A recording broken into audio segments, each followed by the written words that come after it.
Good morning, everyone. Buenos dias. Thank you to everyone who's joining us today. We are so excited to bring you information about scholarships. And for those of you joining us out of state, we are located in Portland, Oregon, and it's a gloomy day outside, so we have our coffees with us, so we hope you're brewing yours too. So first of all, I want to introduce our two guests today. We have Adam Ristic, Assistant Director of Act 6 Scholarship through the Portland Leadership Foundation, located here, particularly in Portland. And then we also have Cynthia Manuel, who is our Vice President for the Gates Millennium Alumni Association. And both of them have done great work in terms of scholarship committees and their own leadership here in our community and in other states as well. So I am so happy and honored that they're here, and we welcome any of the questions that you may have for them. And at the end, if you need their specific contact information, I'll make sure to include those in the comment section of this recording. So I want to start off and just give them a few moments to introduce themselves. So we're going to start with Adam, if you just want to tell us a little bit about yourself, and then we'll move on to Cynthia. Sweet. Thanks, Araceli. So I'm Adam Ristic. As Araceli mentioned, I serve as the Assistant Director of the Act 6 Leadership and Scholarship Initiative, which is a full-need, full-tuition scholarship for students, for emerging leaders from underrepresented communities. So I was born and raised in Portland, Oregon. I'm a first-generation high school graduate, a first-generation college graduate. So all the amazing work that Araceli does, I'm in love with, because I was one of those kids that really needed a lot of assistance and a lot of exposure to the tools and necessary relationships to help navigate higher education. So I feel blessed to be in a position to help kids succeed and get them on a path to pursue their dreams. Awesome. Hi everybody, I'm Cynthia Manuel, and I am a first-generation student as well. I was born and raised in Mexico City. I moved to the United States when I was 14, and that's why I have a lovely accent. Yay! But like Araceli mentioned, I was a recipient of the Gates Millennium Scholarship, and I also have a sister who was a recipient as well. We're 2 years apart. And today we actually, I am the Vice President for the the Gates Millennium Alumni Association. I have done a lot of work with scholarship. It's like one of my passions, just because I feel like, when somebody gives you something, you have to give something back to the community and make it greater. By profession, I am a strategic and digital marketing professional. So, and I'm very happy to be here. So. Wow. Awesome. Thank you so much. So as you can hear, we have some top leaders in the room today who have taken time out of their busy schedule to come give you some great advice and hopefully help you get on your way to win some free money for school, because we all love that. So I'm going to get started with a few questions, and again, please feel free to type your questions in the comment section, and we will be addressing those throughout these 30 minutes. But my first question, and you already touched a little bit on this, but if you could please describe maybe some scholarships that you received prior to entering college, and how these scholarships actually helped you be successful in school. Yeah. Would you like me to start? Yeah. Okay. I am actually a recipient of the scholarship that I now oversee. So I received the Act 6 Leadership and Scholarship when I was a senior in high school. I was a student that was not necessarily proactive about the scholarship process and didn't know what it looked like by any means. And Act 6 was one of the first scholarships that was put in front of me. I was captivated by it. I put in a lot of hard work, and I earned it. And because of that, that was actually the lone scholarship that I received, and it paid for all of my education throughout college. Free money. So I actually was opposite from Adam. Which is a good thing, I was a nerd when I was in school. I loved school, and so I'm not kidding you, I probably applied to like maybe a little over 100 scholarships. Wow. Anything from scholarships from $100 to scholarships that will cover full tuition.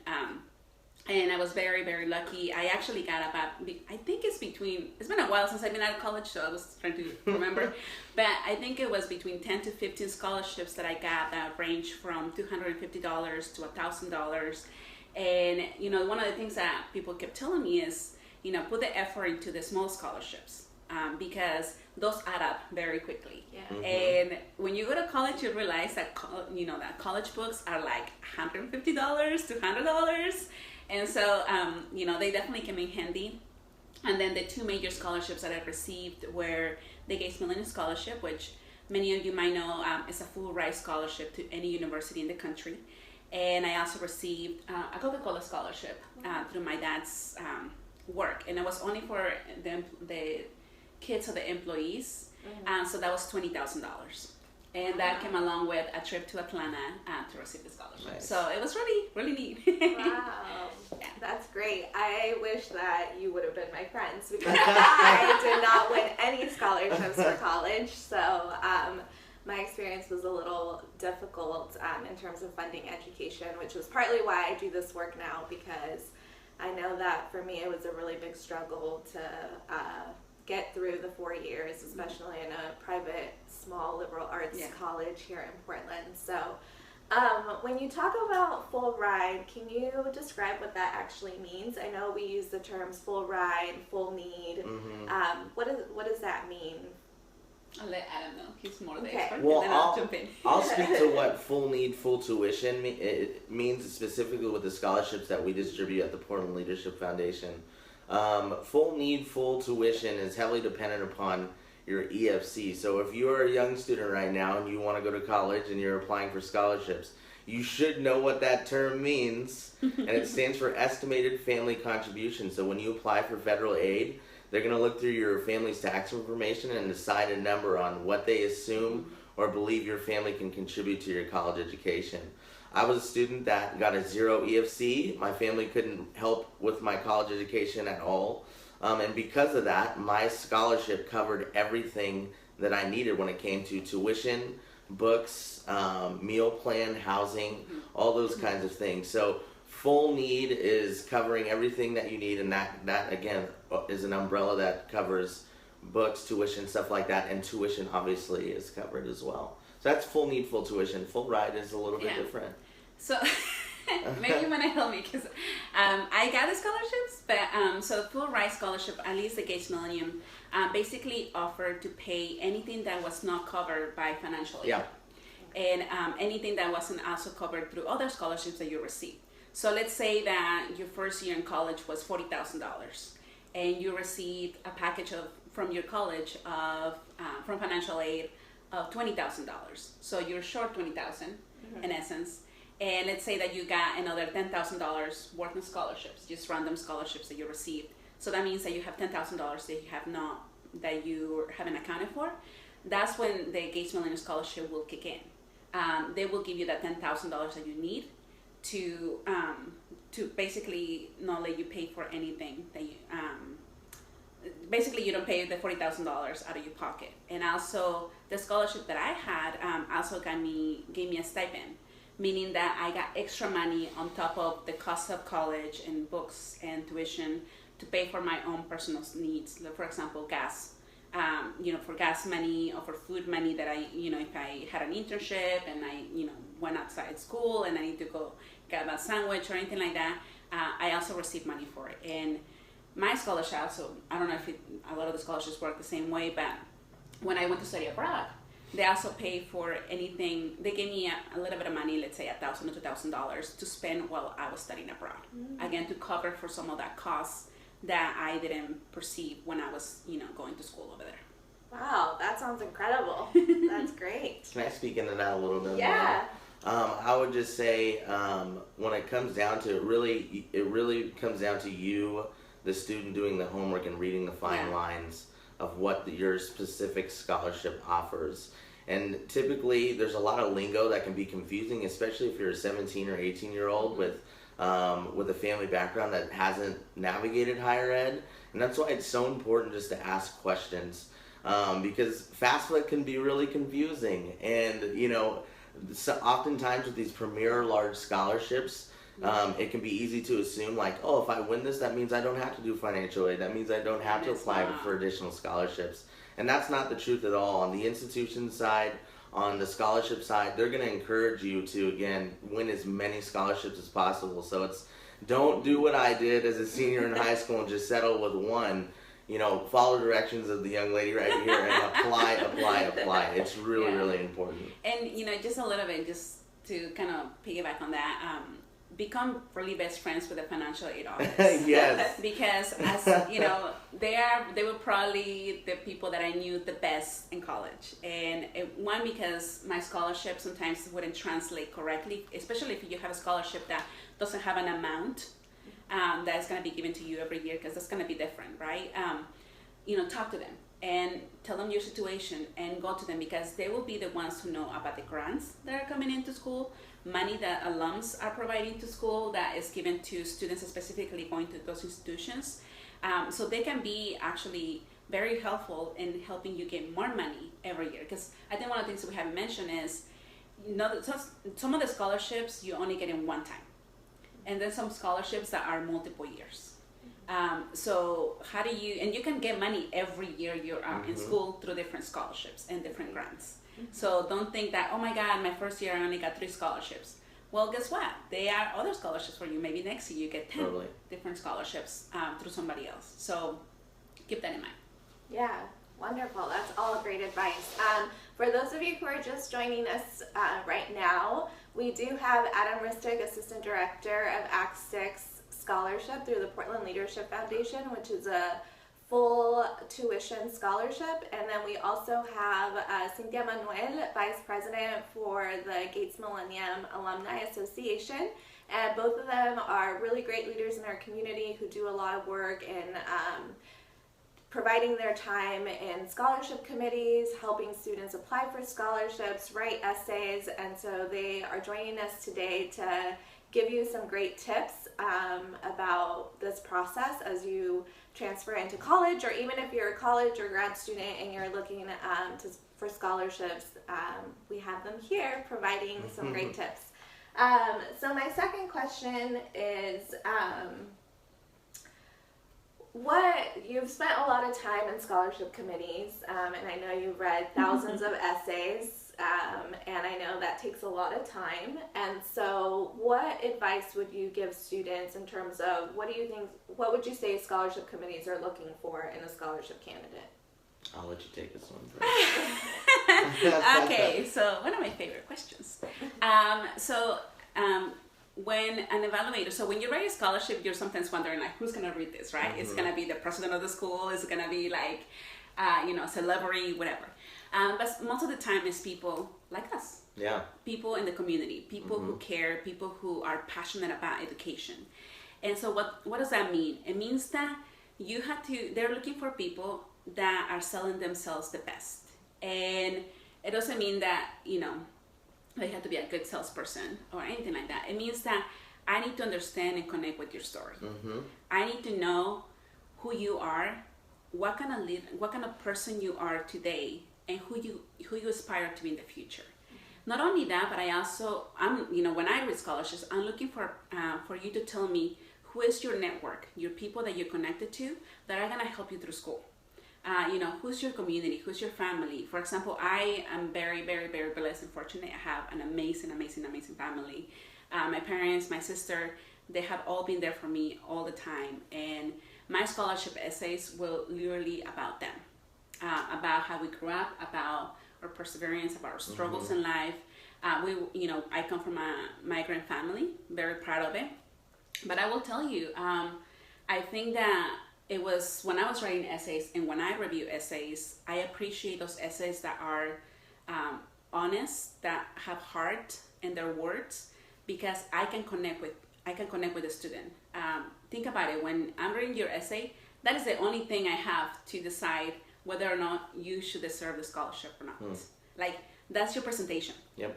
And I literally have, it depends on some of the scholarship committees, but I sometimes, with the Gates Millennium Scholarship, I literally had like maybe 3 to 4 minutes to read an essay. Yeah. And I had to read it like this. So I'm looking for keywords in there that tell me who you are. and I'm looking for a flow on the essays. So let's say that you have 2 essays or 3 essays. Well, I want you to tell me a story, those 3 essays about you, your life, what leadership you have, what leadership skills you have. I'm looking for consistency. I look for people who tell me, well, I want to be a doctor when I grow up, and I want to go to medical school. And then when I look at your transcript, you have no science classes. I'm most likely not going to believe that that's really what you want. Yeah. Because when I want to see that you actually did something in school, or that you did something in your community that relates to what you want to do in college, what you want to be. And also I have had scholarship essays where people have said, I don't care if you give me the scholarship or not, I only did it because people were asking me to do so. Then don't waste our time, right? I think, there's a lot of scholarships that are very different. There are a lot of people that have different grading systems and criterias. There's some scholarships that have very specific things that they look for. For example, the Gates Millennium Scholarship. It was a very intense process. Many of you that are familiar with, we had about 8 essays to review, and every essay was a specific. We had something to look for in that essay. Whether it was about your support system, whether it was about your leadership style, whether it was about your community, whether it was about how you deal with racism, whether it was about how much are you aware of your skills and things that you need to work on. So those were the things that we were looking for, right? And if you don't tell us those stuff through experiences and through some examples or of your own life, then I can really tell, I can really make an assumption, or I can make a judgment on whether or not you should be deserving of a scholarship. That's a good word. There are a lot of variables that come into applying for scholarships, and on one aspect there's the practical things like your GPA and your transcript and getting letters of recommendation. All those things are really important. I would put those in a category of stagnant. There's not a lot of control that you have on those outside of, again, making sure you're getting it done in the classroom.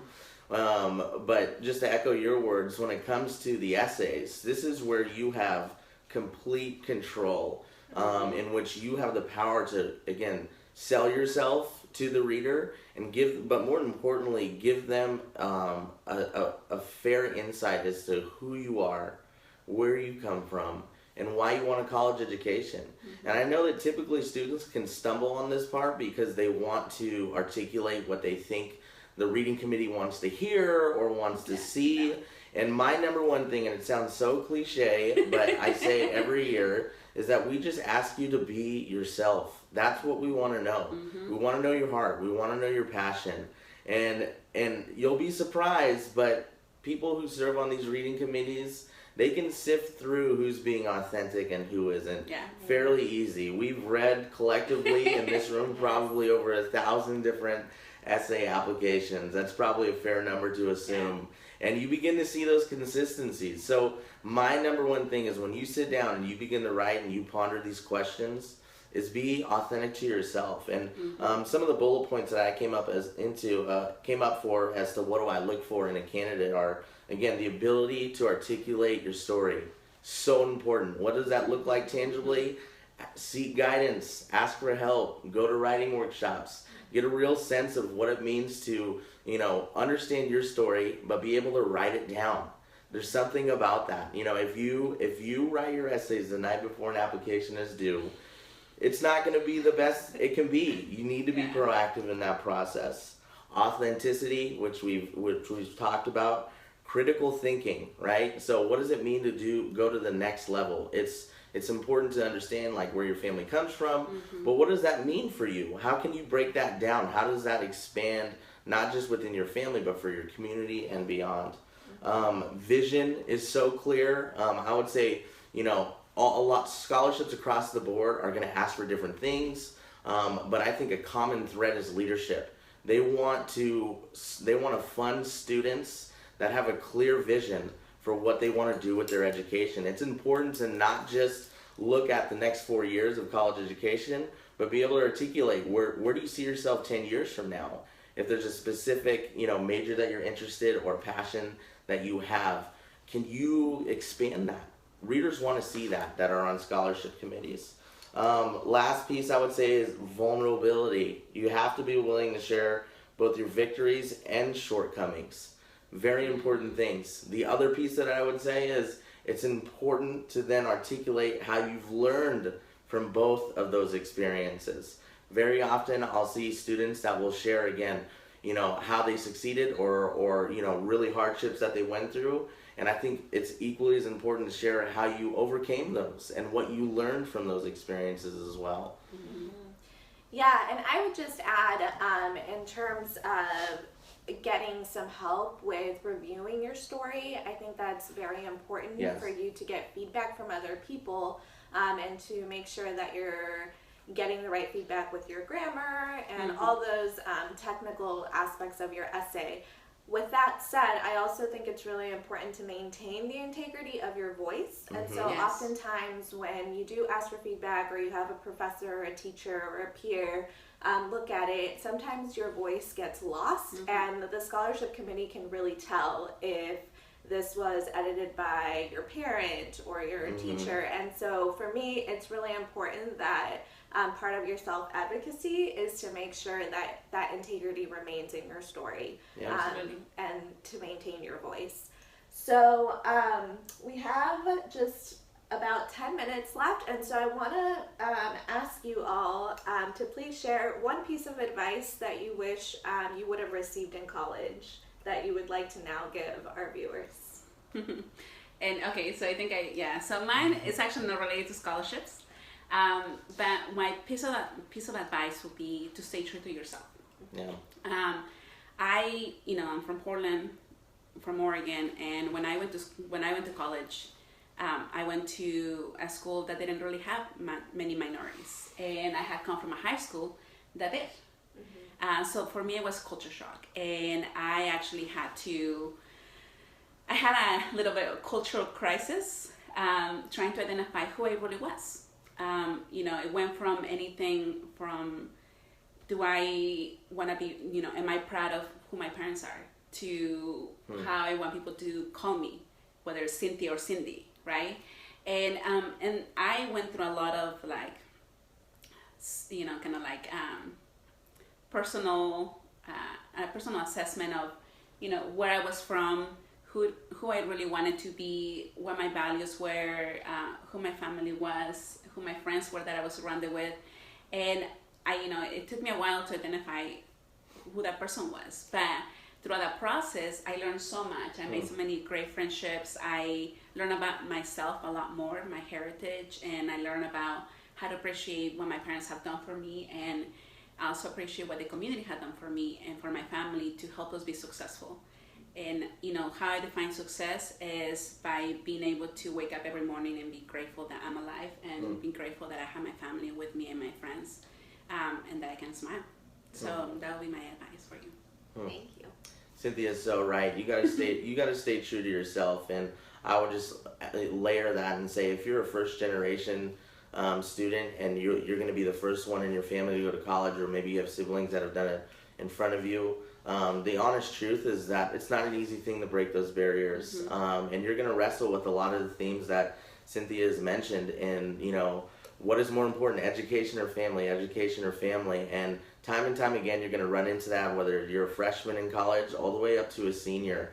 And my advice to that is just, you got to stay, this is where vision is so important. If you have a goal to get your college degree, and you have a layered context like that with family and friends and community, you got to keep your eye on the ball and understand that getting your degree is going to open so many doors for the younger siblings you have in your household, that you may want to feel the tension to just go home and take care of.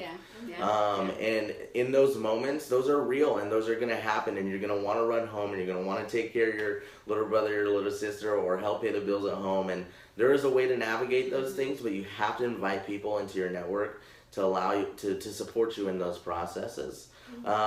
I have bullet points because it's how my mind works for this question. That's great. So my advice is very simple and broken down into segments. And I would just say, one, take risks. As for me as a senior in high school, I didn't even know what it looked like to go to college. I didn't know what FAFSA was. I never could have conceived the idea of college, because no one in my family had done it before me. I needed to learn how to take risks. That's a real skill that you need to develop. Allow yourself the opportunity to compete. So don't let your GPA define you. I don't like to share this a lot, but I had a 2.4 GPA when I was in high school. And somehow I earned a leadership scholarship that paid for my education. And I use that as an example to say, yeah, was I embarrassed of my GPA at the time? Sure, but I did not let that define me. I took risks and I applied. Seek guidance. You know, I'm a prideful kid. I was a prideful kid, and I had to allow myself to ask for help when it came to, you know, receiving, you know, help on your essays or, you know, just the whole process of college itself. Believe in yourself. Number one, that's so important, and we can talk for hours about what that even looks like. That's a very complex issue. But I'm going to say it simply, you got to believe in yourself. You got to see yourself on those campuses. You got to see yourself winning those scholarships. There's so much power in your story, in your narrative, and it really is a matter of you being proactive and investing in that.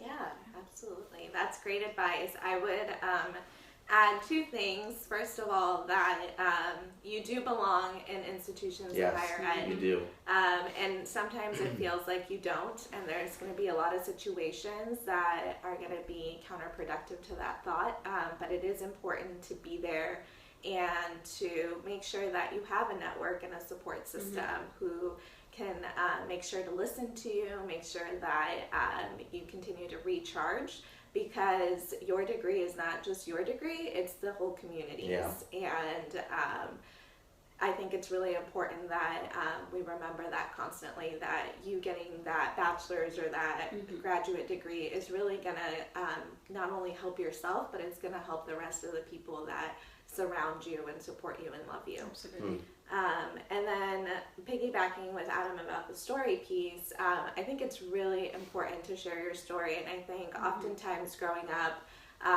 we shy away from sharing our story because we're embarrassed or because it's not what we see on TV. It doesn't align with our peers. And that's one of the things that I've learned as a professional is that I need to share my story. Because not only does it allow me to heal from those hurts, but it also allows other people to share their story, which also helps them to heal as well. And as we give each other the opportunity to heal and reflect, I think we are able to move forward as a community, particularly for those communities of color. And so by sharing your story, you really are empowering others to take action. So I think that's really important to keep in mind, even when it feels uncomfortable to do so. Well, I want to end with my favorite question, and that is, what is your favorite kind of coffee? And if you don't like coffee, it can be any hot beverage. It is Café Con Becas, so we would like to know that. So my favorite coffee, I'm not a huge coffee drinker, but I do drink once in a while, is caramel latte. But I guess my favorite Mexican drinks, I know you didn't ask that, but I'm gonna say it, is chocolate de Oaxaca and arroz con leche. That's yummy. That is really yummy. Well, I can't beat that. I'm just a fan of black coffee. If I'm going to get fancy, I'll go with a vanilla latte. Nice. I love vanilla lattes. Those are my favorite too. Yeah. Well, if after watching this segment you are inspired to apply for scholarships, or if you feel overwhelmed, you still don't know where to start, you don't know how to write your essay, there is a great opportunity coming up on January 7th, so it is after your Christmas break, and this event is called Path to Scholarships, and it is a 6-hour bilingual workshop that will be hosted at Linfield College in partnership with the Portland Hispanic Metropolitan Chamber, and the presenter will be Gerardo Ochoa, who is one of the assistant deans at Linfield College, and this is an incredible workshop for anyone who wants to learn more about the college and scholarship process. So during the workshop, you're going to learn how do you ask for recommendation letters, where do you look for scholarships, does what you post on Facebook and other social media impact whether you get selected as a scholarship recipient? And most importantly, you're going to have like step-by-step on how to craft your story in an essay in which scholarship committees are going to be really impressed by you and want to invest in you. So you are able to register through the Hispanic Chamber website, and I will include that information in the comment section. One thing that I would like to say about Path to Scholarships is that I'm a really big fan. I have used Path to Scholarships for over 5 years now, and I actually used the curriculum to apply, and I won a scholarship, a leadership scholarship, to further my professional career. And I got to travel, and all expenses were paid because of it. I've also used it to apply to new jobs. I've used it in to apply for my grad school. I actually used a lot of those tools when I was writing my personal statement. And so if you really do have the opportunity to go, the 6 hours are going to be totally worth it, because you're not only going to learn how to win scholarships, but you're going to be able to use these tools throughout both your professional and personal life. So I'm a #1 fan of Path to Scholarships. I love it. If you're able to go, please go ahead and register. The event is only offered once a year, and so it does fill up quickly. I believe it's 100 capacities. So if you are able to register, you're here in Oregon or even Southwest Washington, or if you're California and you want to fly up here for this event, you should definitely check it out. Do it. And the presenter, Gerardo Ochoa, as I said, he's an assistant dean at Linfield College, and he's also a graduate from Harvard. So he has a lot of great insight and knowledge to share with all of you. One thing that I do ask is that because it is limited seating, and if you register and don't show up, you are prohibiting your peers from getting this information. So please make sure that you follow through and respect people's time. So lastly, I just want to thank again Adam and Cynthia for being here. I think they got to share a lot of great wisdom, a lot of great tips, and hopefully you were able to learn a few things. You are more than welcome to send in your questions, and we will make sure to reply back to them. So at this point, if you have any questions, please feel free to type them, and if any of you have any parting words, this is your chance. So I'm available for questions as well. Like Araceli mentioned, I have sat in a lot of committees, just like Adam as well, and I am more than happy to review essays. I know a lot of the times when I offer my help, I literally get like no responses, but I'm more than happy to read essays, to give you some guidance, to just give you another set of eyes if you want them. Yeah, so. I would say the same thing. We are 3 examples of first-gen kids that have made it to the other side. It's our responsibility to give back. It's our passion to give back. So we are available. We're making ourselves available. So ask questions, be vulnerable, and reach out. We'd be happy to help. Yeah. Okay. Well, thank you so much for joining us with Café Con Becas, and we will see you in the future. Bye. See ya.